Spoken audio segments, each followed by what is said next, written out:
Tonight, we return once again to the rugged frontier of the American West, a land where law was uncertain, justice was often personal, and reputations were built with courage or a gun. Among the many figures who emerged from that turbulent era, few names have endured as strongly as Wyatt Earp. To some, he was a fearless lawman who stood against chaos. To others, he was a gambler, a controversial figure who operated in the gray areas between law and ambition. But who was Wyatt Earp, really? To understand the man, we must first understand the world he lived in. Wyatt Barry Stapp Earp was born on March 19, 1848, in Monmouth, Illinois. He was one of several children in a restless and determined family led by his father, Nicholas Earp. Nicholas was a farmer, a constable, and a man constantly searching for opportunity on the expanding American frontier. Like many families during the mid-19th century, the Earps moved often. They traveled across Illinois, Iowa, and later Kansas, following the promise of land, work, and stability. Life on the frontier demanded resilience. It demanded adaptability, and young Wyatt grew up surrounded by the harsh realities of frontier life. When the American Civil War began in 1861, Wyatt was still a teenager. His older brothers joined the Union Army, eager to fight in the conflict that would shape the nation's future. Wyatt was considered too young to enlist. Some accounts suggest he tried several times to run away and join the army, only to be brought back home by his father. After the war,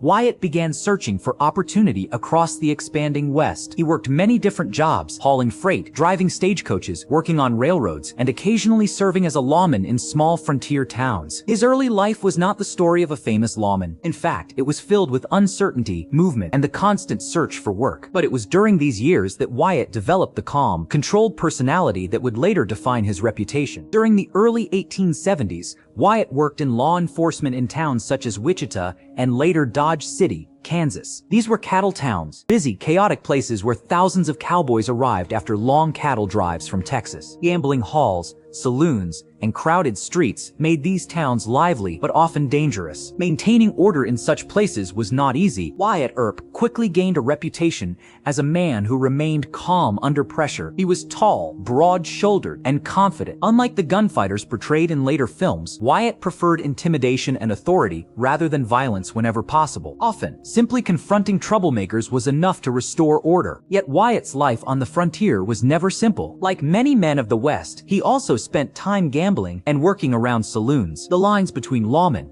businessman, and gambler were often blurred in frontier towns. By the late 1870s, Wyatt and several of his brothers began moving further west in search of new opportunities. Their journey eventually brought them to the Arizona Territory and to a booming mining town called Tombstone. Tombstone was growing rapidly thanks to rich silver discoveries. Fortunes were being made, and people from across the country arrived hoping to strike it rich. But rapid growth also brought tension. Different groups competed for power and influence in the region. On one side were the merchants, miners, and law-abiding citizens who wanted stability and order. On the other were a loose group of ranchers and cowboys who were frequently accused of cattle rustling and robbery. These men became known as the Cowboys. Tensions between the Cowboys and the Earp family grew steadily. Wyatt's older brother, Virgil Earp, served as the town marshal of Tombstone. Wyatt supported him as a deputy, along with their close ally, the dentist-turned-gambler Doc Holliday. Doc Holliday was a very different man from Wyatt. He was sharp-tongued, unpredictable, and suffering from tuberculosis. Yet despite their differences, Wyatt and Doc Holliday formed a strong bond of loyalty. By 1881, the conflict between the Earps and members of the Cowboy faction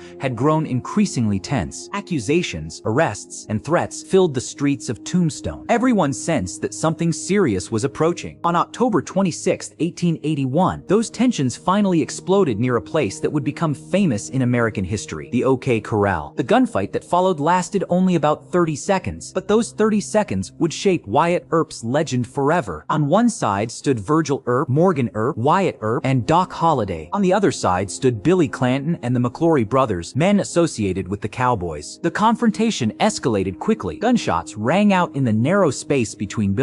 Smoke filled the air. When the shooting stopped, 3 cowboys were dead. Virgil and Morgan Earp were wounded. Wyatt Earp, remarkably, was unharmed. The gunfight instantly became one of the most famous confrontations of the American frontier. But the story did not end there. Supporters of the Cowboys accused the Earps of murder. Legal hearings followed, and public opinion was deeply divided. Although the Earps were eventually cleared of wrongdoing, tensions remained high. Only weeks later, Virgil Earp was ambushed and severely wounded. Then tragedy struck again. Morgan Brian Earp was assassinated while playing billiards in a saloon. For Wyatt Earp, the death of his brother changed everything. Wyatt organized a small group of loyal men and set out to hunt those he believed responsible. This pursuit became known as the Earp Vendetta Ride. Over several weeks, Wyatt and his companions tracked suspected cowboys across the Arizona territory. Several men were killed during these encounters. Some believed Wyatt was delivering justice. Others believed he had crossed the line into revenge. Eventually, facing legal pressure and arrest warrant, Wyatt and his companions left Arizona. For the rest of his life, Wyatt Earp continued moving across the American West. He lived in Colorado, Nevada, Alaska, and eventually California. He worked in mining ventures, gambling operations, and business investments. The violent frontier he once knew slowly began to disappear. Railroads expanded, towns became cities, law enforcement grew stronger. The Wild West was fading into history. Yet Wyatt Earp lived long enough to see his own legend begin to grow. Writers and filmmakers became fascinated with the story of Tombstone and the gunfight near the OK Corral. Wyatt Earp died in Los Angeles on January 13, 1929, at the age of 80. It was a peaceful end for a man who had once lived through the chaos of the frontier. In the years that followed, books, films, and television would transform Wyatt Earp into one of the most famous figures of the American West. Some portrayals showed him as a heroic lawman. Others questioned the choices he made. The truth lies somewhere between legend and reality. Wyatt Earp was a man shaped by his time, a time when the American frontier was still untamed and the line between justice and survival was often unclear. And as long as the stories of the Wild West continue to be told, the name Wyatt Earp will remain part of that history.